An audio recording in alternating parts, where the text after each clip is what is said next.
back to the wild again, and today we're going to be learning about bald eagles. I'm sure you guys have been really waiting. This is probably what you wanted to see the whole time, was a bald eagle. So we're definitely going to learn a lot of really cool things about them. But first, I want to talk about this young lady in particular. So back in 2003, we took her in, and if you remember back during that time, West Nile virus was a very big issue for birds. It did affect some people and some horses, but it was mainly birds that it was killing. It was a disease that was not originally from the United States. It was accidentally brought to our country through commerce and trade. And that means that our birds that already lived here had no defense against it. And so many of them died. Now, when we took her in, she weighed a mere 6.5 pounds. Bald eagles typically weigh anywhere from 8 to 14 pounds. And for her, her healthy weight right now is 12 pounds. So that would be like a person who's supposed to weigh 120 pounds, only weighing 65 pounds. She was extremely underweight because she had contracted West Nile virus, and unfortunately it had already started to affect her vision, which made it very difficult for her to go out and hunt. Now, she did have a mate, and it was during the breeding season, so he was bringing her food. But bald eagles, while they have some sense of smell, they don't have a sense of smell like dogs and things like that. So it was tough for her to find her food, and not to mention she was very weak. Now, you might be surprised, before we move on and talk more about that, by the fact that bald eagles only weigh 8 to 14 pounds. But that's because birds who can fly have hollow bones. So you can see right here we have the humerus bones of barred owls that were hit by cars and didn't survive, but we saved their bones so people could see. And these hollow bones give birds the light weight that they need in order to get up off the ground. If they had solid bones like us, it would be really hard to do. So while a mammal her size would probably weigh closer to 30 to 40 pounds, she only weighs 12 pounds. That's it. So they're really lightweight. But when she came in, because she was so emaciated and she was in such bad health, we didn't have a lot of hope that she would survive. However, here at Back to the Wild, we do everything we can for every patient.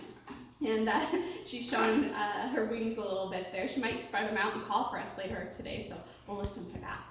But anyways, so she amazed all of us because in no time at all, she was putting weight back on, she was getting her energy back, she was standing up, she was moving around, and she beat the odds. She recovered from West Nile virus. There she goes.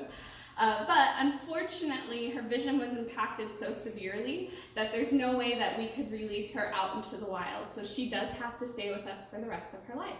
And if you remember, I said she came to us in 2003.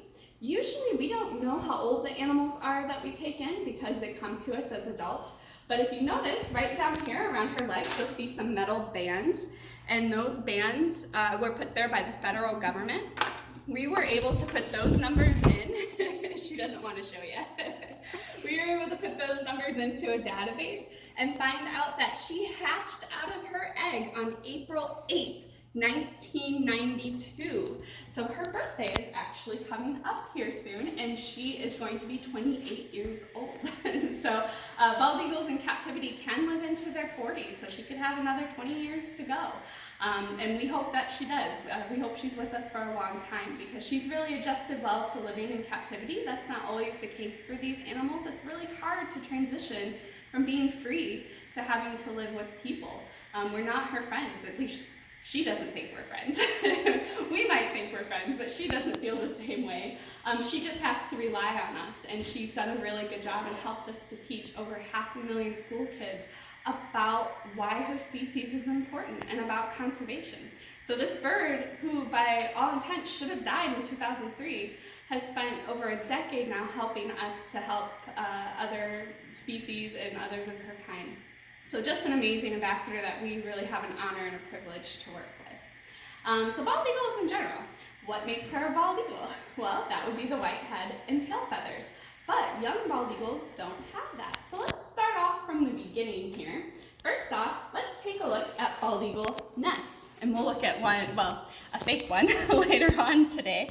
But here we have a picture of a bald eagle nest, and here's another one where you can see the bald eagles actually near it. Bald eagles build massive, massive nests. In fact, their nests can weigh upwards of 2,000 pounds, and they can be over 10 feet wide, which means LeBron James could lay down in a bald eagle's nest and his head and feet wouldn't touch both ends. So massive nest. And it's kind of surprising because when you look at a bald eagle's egg, and by the way, no, they do not come out saying bald eagle on them. I've actually had that question before. We wrote that on there.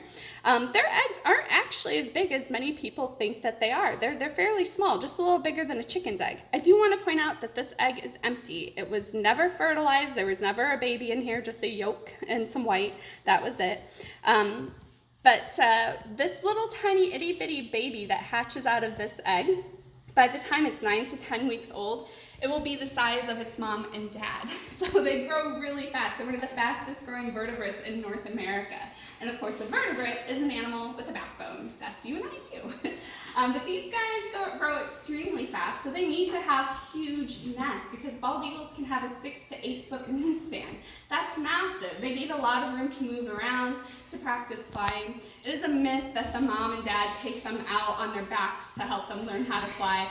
Learning to fly for a bird is kind of awkward. There's a lot of falling, a lot of climbing back up the tree, a lot of hopping around on the ground. And it's no different for bald eagles. So they need to have plenty of space. The other reason bald eagles' nests get so big is because, unlike many other species of birds, bald eagles use the same nest every year. So they build on a new layer every single year. So it gets bigger and bigger and bigger until the tree can't support it anymore and it falls.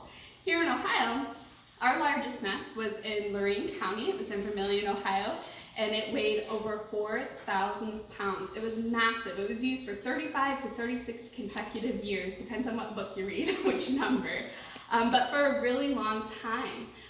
So it got huge, and when it fell, they were able to gather all the materials and weigh them and see that it was over 4,000 pounds, so really massive.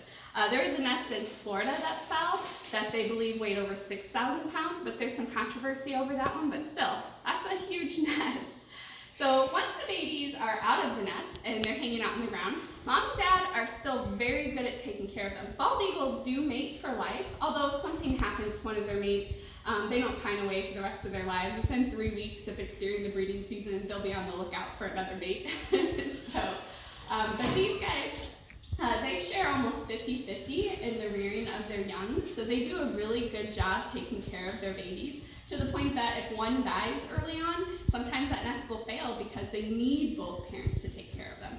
So once the babies are down on the ground, kind of trying to learn how to be a bald eagle, mom and dad are still taking very good care of them, still feeding them, still chasing away predators, bringing food to them so that they can kind of learn to scavenge a little bit.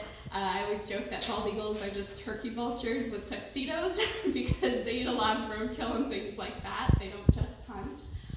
So, you know, might dim your view of them a little bit, but that's important in the wild to do what you gotta do to survive. So by the time they're between 20 and 25 weeks old, mom and dad are done taking care of them, although new research has shown that mom and dad will allow them to stay in their territory and still kind of watch out for them a little bit, and even let them harass them out of food. So they may stick around even longer. But a lot of people don't recognize young bald eagles as bald eagles because remember, they're fully grown, but they don't have a white head and tail feathers yet. Bald eagles don't typically get their white head and tail feathers and that big golden beak and golden eyes that you know them for until they're around 5 years old. Some a little younger, some a little older, but around 5 years old is typically when they have that white head and tail feathers that we know them for. Some never get a fully white head. In fact, a lot of people think she looks scruffy because she has a lot of brown on her head. So they think that, you know, it's because she's old, but that's just genetics. She just has a lot of brown on her head. And some eagles are like that. And others have a pure snowy white head. So you never know what you're gonna get. They have a lot of differences just like we do. So like I said, around 5 years old, and that's also when they're gonna start thinking about settling down, raising a family. We're really lucky here in Northwest Ohio because we have Lake Erie. We have tons of reservoirs and rivers and swamplands, and that's where bald eagles like to hang out. So we have a huge portion of Ohio's bald eagles right up here in just a few counties. In fact, the state is doing a big study, a big count on all the bald eagles nests in Ohio, and there are over 350 nesting pairs right now, which is amazing because bald eagles were in big trouble back in the 70s due to our use of pesticides containing DDT. which nearly wiped them out. We were down to just 4 nests in the entire state of Ohio. We only had 4 nesting pairs of bald eagles left, and now over 350. So that shows us when we see that we've made a mistake, when we've messed up, we can make a difference. We can make things better. We banned the use of DDT. We started working hard to put habitat back and to bring these birds back to the States. And look at it now. You can't go outside around the lake without seeing a bald eagle. That doesn't mean all the threats are over. They still face other problems like heavy metal poisoning, especially with lead, because they do scavenge so much. Sometimes they eat things that have leftover lead shot in them, or they eat a fish that washed up on shore that swallowed lead tackle. So there are other ways we can help by limiting our use of lead or properly disposing of it. There are lots of things we can still do today to make good decisions for our national symbol. Of course, our national symbol was almost the wild turkey. It's a myth that Benjamin Franklin wanted the wild turkey to be, or that he proposed that to be the national symbol. He did like the turkey better than the bald eagle, and after bald eagles became the national symbol, he wrote a letter to one of his female relatives claiming that bald eagles were birds of immoral character and that they were rank cowards. So he definitely didn't like bald eagles, and he did like turkeys better, but he wasn't the one that proposed the turkey. So, but what we're gonna do now, we're gonna pause the video for just a moment. We're gonna be going out to look at a replica bald eagle's nest just to get an idea of how big they are. So we will be right back. Here we are. You can see right up here we have a replica bald eagle's nest. I hope you can hear me over the wind, but I wanted you to get a look at this. Now we made this, but this is what a 2 to 3 year old bald eagle nest would look like. So pretty large. And as you can see, there are lots of birds living in there, house sparrows and other birds that like to hang out in there. And that would be true out in the wild too. Those nests are so big that other animals sometimes are living in them like their own little apartment complex, and the bald eagles don't even know about it. So really just amazingly huge nests. All right, we're gonna head back inside, so we'll be right back. Here we are. Now they're all blown around by the wind and a little deafened by the wind in our ears. Like always, if you have any questions or comments about today's presentation, about bald eagles, about anything else, just leave it in the comments down below, and I will definitely get in there and take a look at them and try to answer as many as I can. So thank you guys so much for joining in today, and I hope you have fun. Bye!